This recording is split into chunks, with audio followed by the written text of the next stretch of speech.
Welcome back to WTF Is Up. I'm Omar, and I'm really excited to be here today with Nicole McNamara and dig into WTF Is Up with careers in 2026. And there's no better person to help opine on this than Nicole McNamara, who has 20 plus years experience as an enterprise SaaS executive. She's led growth, GTM strategy, transformation at scale.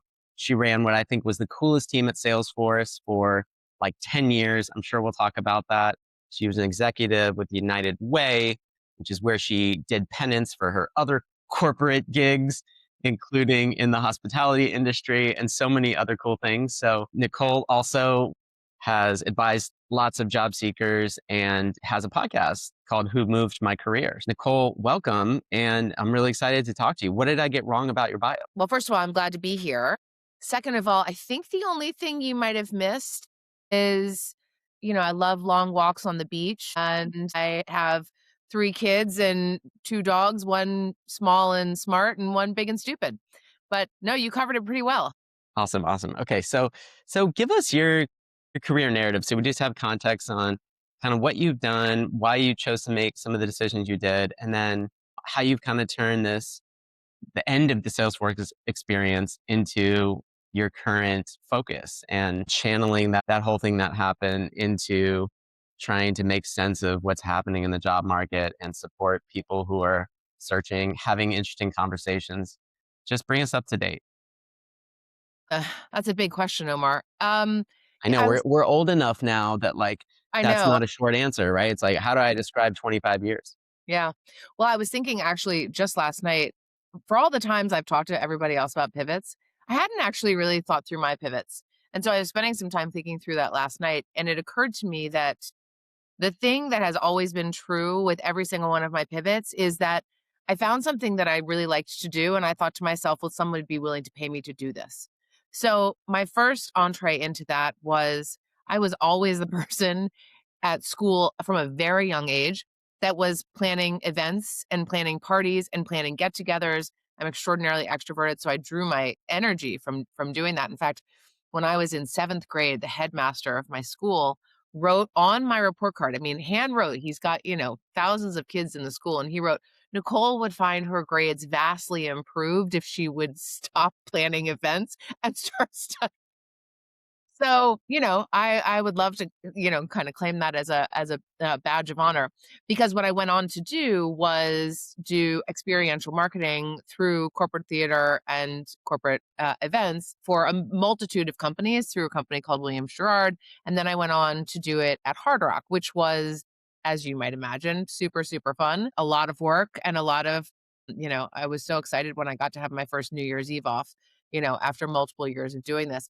But I kind of reached a point doing that where I was like, I don't know how much more I want to do this. This was really fun and I love doing it. I've kind of gotten the job that a million girls would kill for, to steal a line from Devil Wears Prada. And I wanted to do something different. So we were just talking about this a few minutes ago, but I up and left the country. I went to Ireland, which has a lot of history in my kind of personal life and my family life.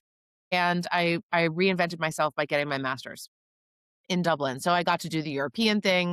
I got to be the, God help me, quote unquote, mature student in grad school, because most people from Europe go directly from undergrad into grad school, whereas I had 10 years of experience under my belt by then. So I was like the mom, which was fun and horrifying simultaneously. And when I Can came I back, chime in here? Sorry, yeah, you're on a roll, but I forgot that we usually start every episode with a dad joke, and you made me think of one of my favorites, which is, do you know that when you go to the bathroom here, you're American, but when you go in Dublin, European? that's a Okay, sorry. So we're getting our masters in that quarter life crisis type of time in life. Okay. yeah, quarter life crisis.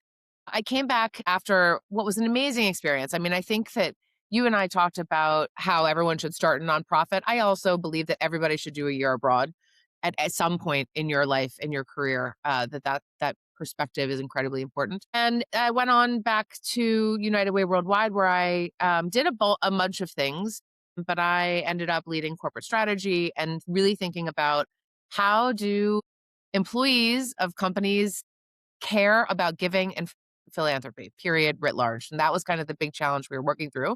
And that led me into what you well know as Philanthropy Cloud, which was a partnership between United Way and Salesforce, where I ultimately went to work and had the joy of being there for 10 years, always on the team that you mentioned before called Ignite, which was kind of if you think about the work that the most creative people at, Deloitte, Accenture, McKinsey do, that was what my team did. Only we did it for just fit Salesforce customers. So we did strategy and innovation consulting, and it was an absolute blast. I happened to be at that company at like the exact moment in time where they hit massive, massive growth.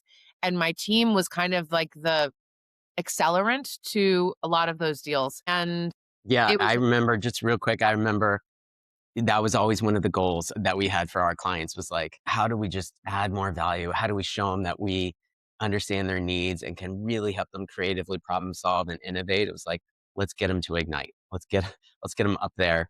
I'm saying up there because in my foggy brain, you guys were on like one of the top floors or something, or that's where you did a lot of the workshops. I don't remember. Yeah, we did. We had a huge Yeah. floor up on, oh god, I don't remember what it was, like the 47th or something of the old tower on Mission, where we would do workshops. We were always the people that had like 8 million Post-its all over everything and big prototypes everywhere. Yeah, it was an absolute joy. And the great thing about it was it happened at a time when Salesforce customers, they couldn't spell CRM, let alone understand like what the actual platform could do for their business. And it also happened to be at a time when the idea of customer experience and giving a shit about customer experience was really radical. Gee, imagine if I did that. And so we kind of expanded that to be like, yes, you need to be thinking about your customer experience, but your customers are only as good as your employees. And so we spent a lot of time kind of in the work of how do you drive a better customer experience by driving a better employee experience. And, we got to do some really, really, really amazing work and at some very cool companies. And we had the also benefit of not being the sales team. So, the C suite would talk to my team Or the all, tech team, right? yeah, You were talking about yeah, high level stuff in these organizations, not how to implement Salesforce. that's right. It was a lot of fun. It was a lot of fun. And I was on that team for 10 years. I went on to lead it. And when I took over as the leader, a couple things happened. And Omar, you'll appreciate this because you were there in the glory years. But, pretty much like 2 weeks after I took over, we got activist investors for the first and only time in Salesforce history. We started layoffs in the first and only time in Salesforce history. And all of a sudden, we started caring about performance for the first time, really, in Salesforce history. Simultaneously, I've got a team that's really, really brilliant, but particularly undisciplined, right? The idea that you need to translate our own value back into the organization was like shocking to a lot of my team. So I had to really rebuild it. And that was a, trial by fire kind of experience. I learned a lot. I have some scars on my back from a few of the things that we had to do. But I was really sure that I was doing the strategy was right for what we needed to do. Unfortunately, it was about a year too late. So we did that for 2 years, and then we were swept up in the corporate restructuring, in kind of late 2024. So this job that I loved and I so identified my entire ego with. And also, I had 120 people who looked at me every day and said, like, what are we going to do, Nicole? And what's the strategy, Nicole? And are we okay, Nicole? And I had to tell them, like, no, we weren't. We were all getting laid off. And Omar, I think when I did that, my assumption was it's okay. I told myself all the things like, this happens. This has nothing to do with the people on this team. It has nothing to do with me personally. And my head believed that, but my heart really didn't. And it really, scarred me in a way in which I had never felt before in my career because I had always, you know, I've I've kind of been at the top of everything I've done. I've gotten all the awards, and this is true throughout my career. So for me to be on the other side of the wall, like ejected from something that I loved, was really unmooring for me personally. And it took a long time to kind of get over, but it did, what's that saying? When one door closes, a window opens. It did force me to do a different pivot, maybe not so much based on what I loved to do as much as what I needed to do for myself. Say more. Say more about that because you're also touching on something so deep, which is the way that our jobs, especially a job we've had for a long time that we love, right? Or the people at, that are doing that with us that we end up really getting close to.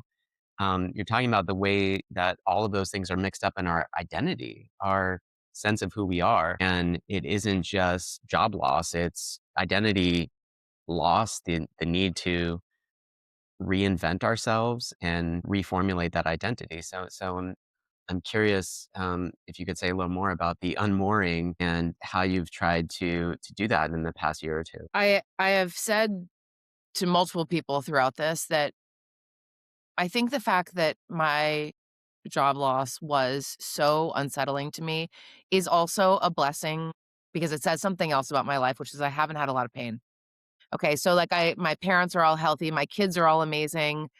I have the greatest husband. Like I haven't had a lot of pain, and I think that perspective that you gain, you and I have talked about this, when something else hits you, you call it the Mack Truck moment. Like I hadn't had a Mack Truck moment. And so for me to be in my mid 40s and have a Mack Truck moment, you would think I would be more prepared and be ready for it. But I really wasn't because I had 40 years of totally different experiences. Like my career has been a series of wins. Okay. So I didn't have like a touchstone to be like, oh, this is what you do when you have a loss or when the Mack truck hits you. So that was very confusing for me. I love that perspective, and I want to hear more about how you're reformulating your identity. But I would say, as somebody who's had a lot of Mack Truck moments, and then had some big ones, even in my 30s and 40s, cancer, divorce, etc. It isn't so much that you know how to deal with it. It's more just that it's almost like PTSD. It's almost like, at least for me, it's like the muscle memory of this is and a little bit of a fear, right? Sort of like, I know that the other shoe could always drop. That doesn't necessarily mean you're well prepared for it, but you're just familiar with life can go that way. I don't know if that's helpful, but yeah. So let's hear. So Well, I love that perspective though of like I haven't really faced that, and now all of a sudden I am. So what do you do? so a woman named Kelly Lewis, who lives up the road from you actually, was on our podcast and she said something that has stuck with me, which is where there is great grief, there was great love. Mm. And I had also been divorced. I didn't have the great love. So I was like, we're getting divorced. And it didn't feel like that. I know for a lot of people it doesn't. But I had great love for what I did. I had great love for the company. I had great love for the team. I had great love for the rarefied air that my team walked in. And so it wasn't, I think there's a scale of grief. And I was at the top of that scale because I really loved multiple things about it. And it had shown me what I was capable of in a way in which I could have never planned for, right? Like it was just one obstacle after another. Your team's reorged. Now we have activist investors. Now you have no budget. Now there's no promotions. No, you can't hire somebody. And so it unlocked a different side of my ability to lead that I just wouldn't have known any other way. But I loved it, and I loved what it did for myself and for my sense of identity.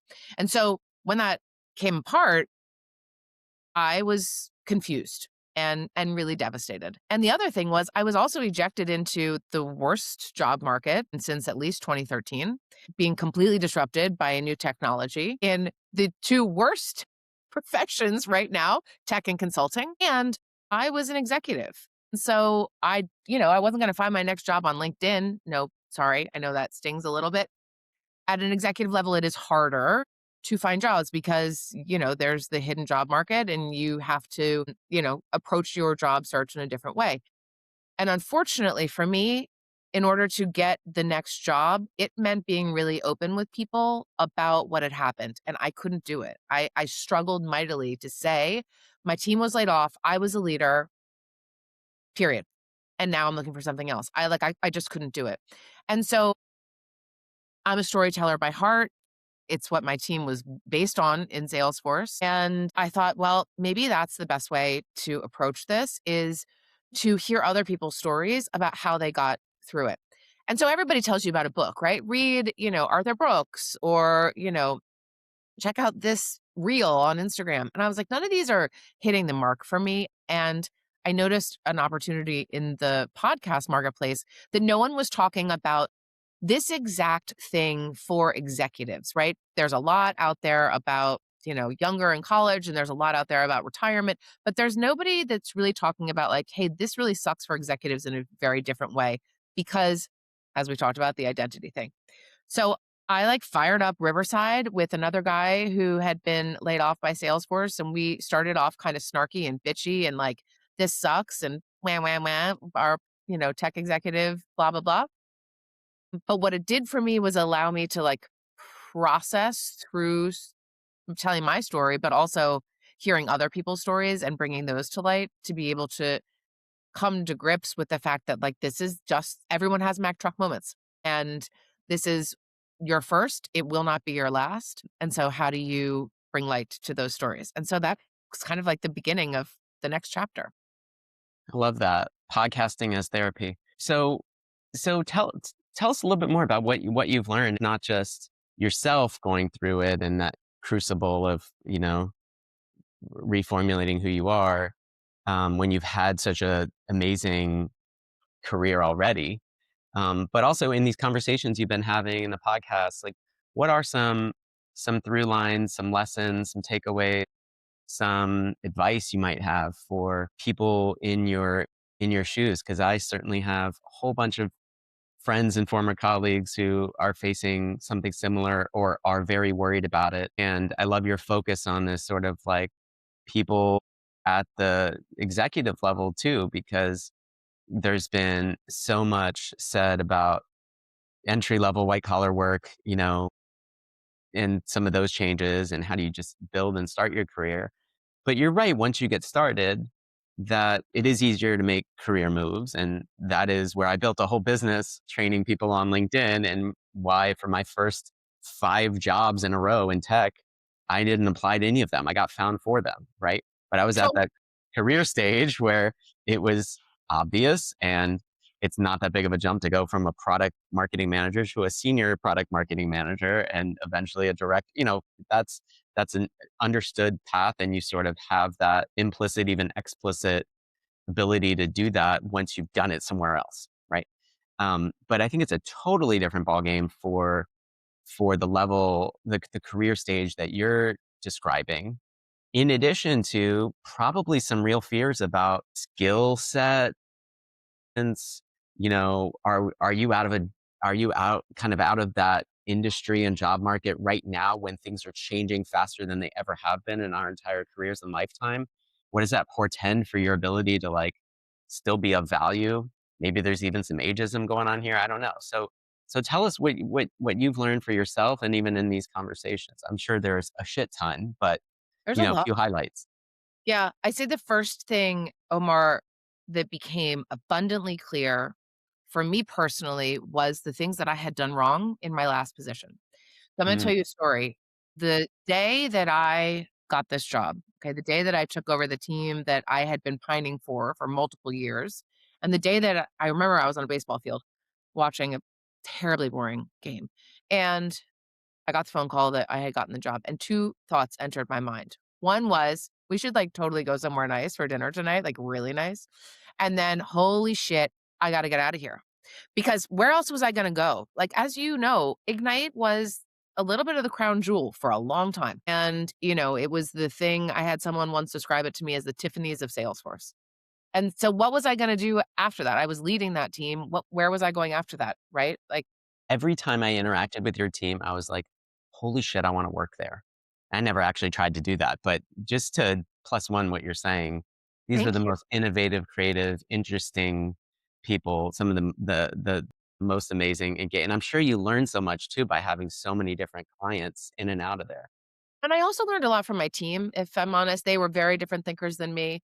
I'm probably much more commercially driven than most of them, but I learned something from them every day, and they tested me and pushed me in ways in which I will always be grateful. But I learned 2 things. One was, why didn't I act on that? Why didn't I think about myself?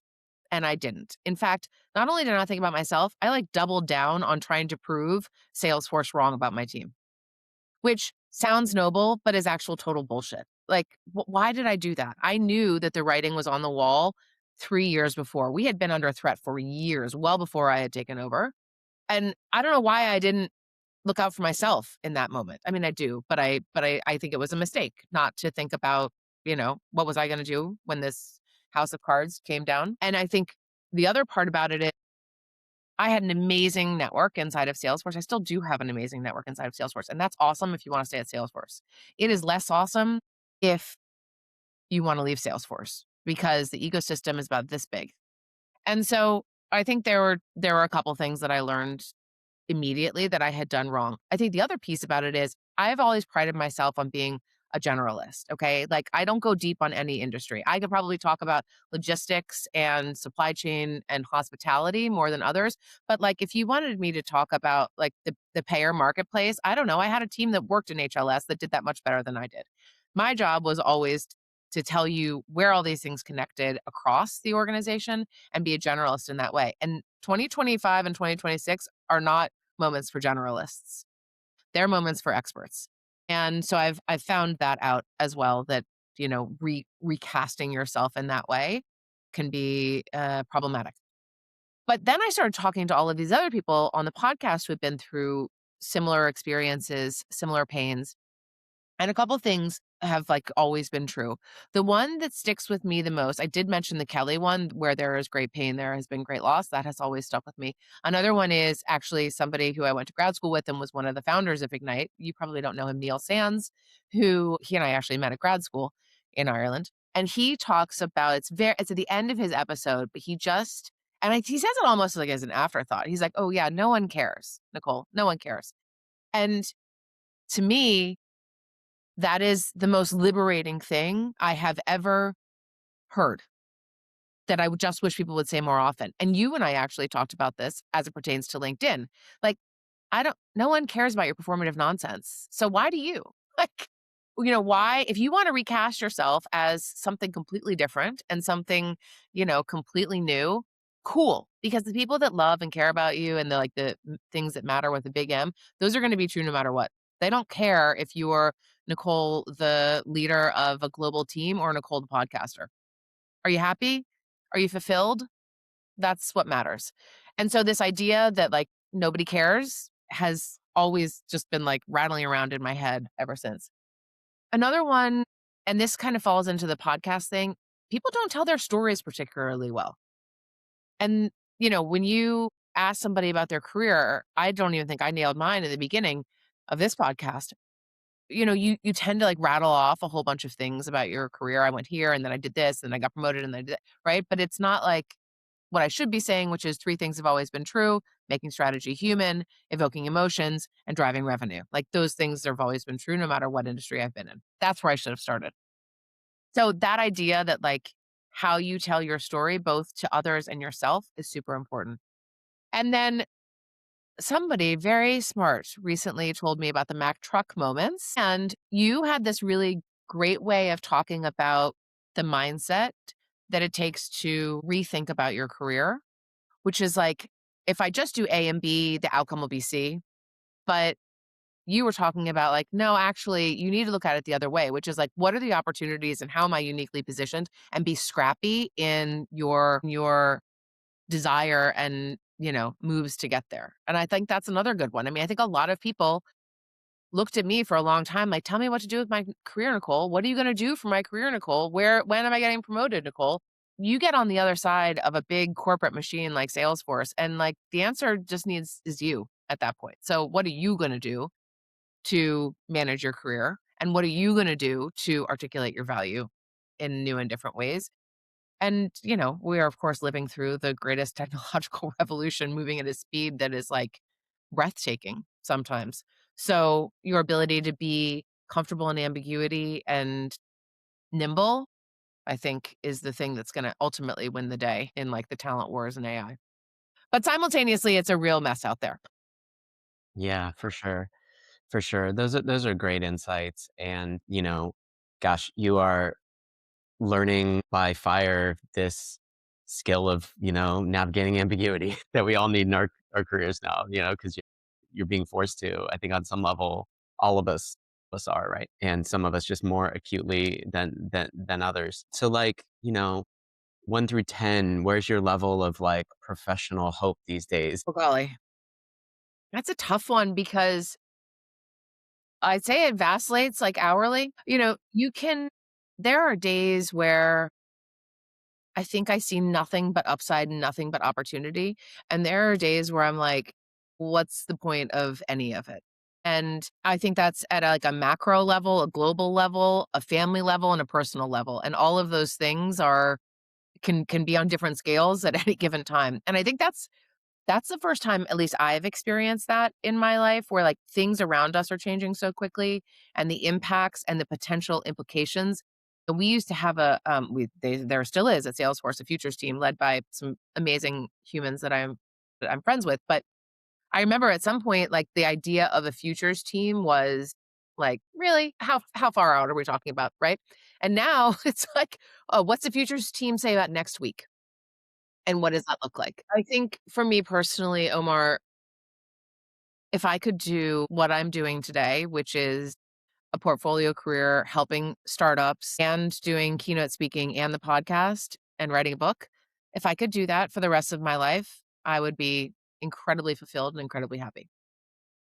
Whether or not my children's choice of college allow that, I don't know. We'll see. Yeah.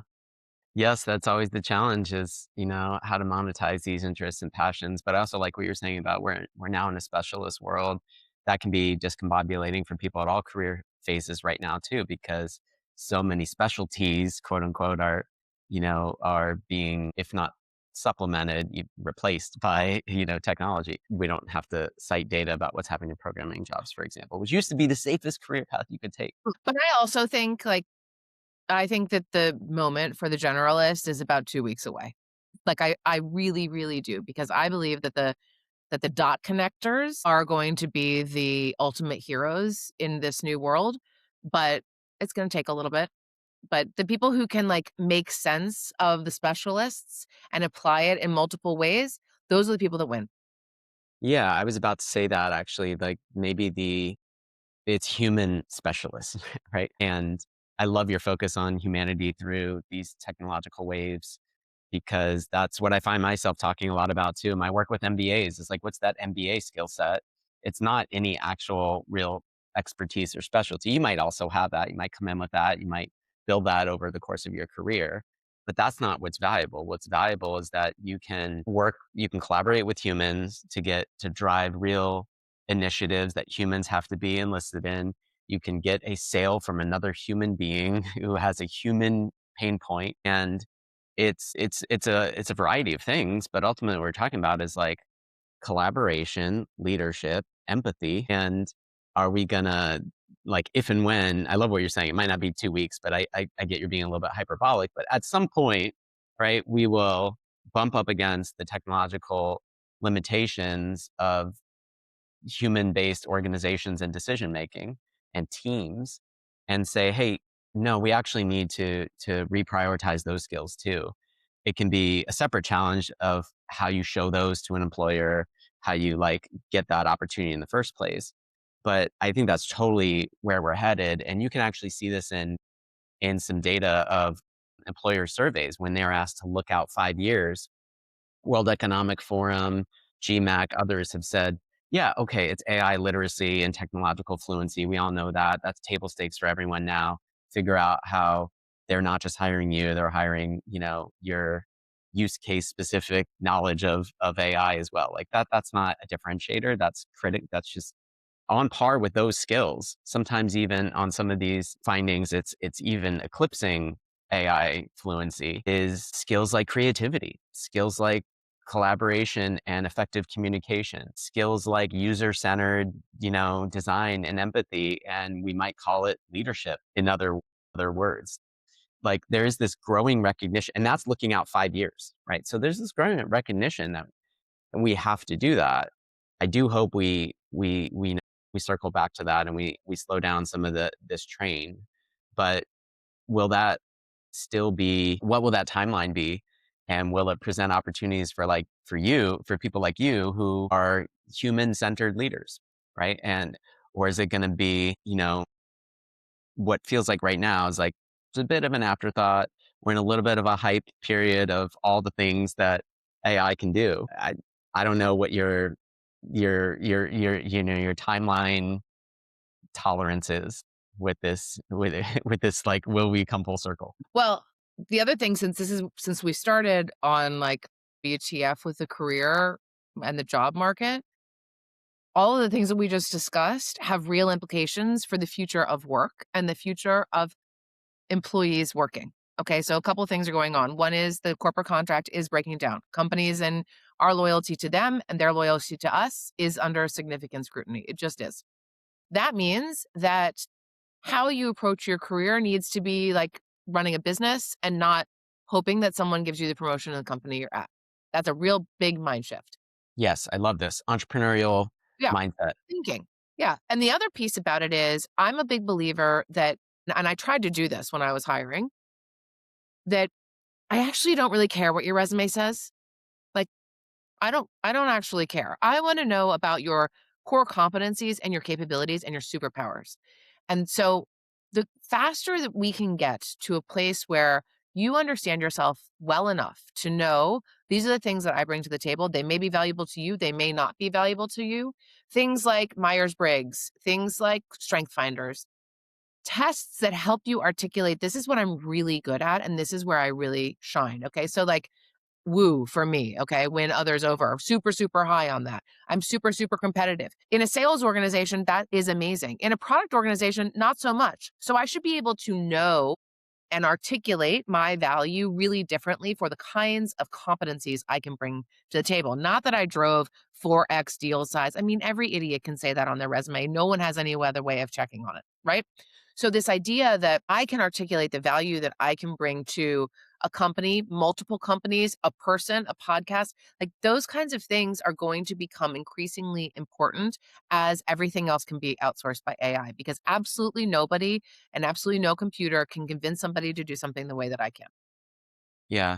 Well, it goes back to your original point about, you know, storytelling. And what you're saying is the place that you always have to start, and you cannot shortcut this, is know thyself, right? Know thyself.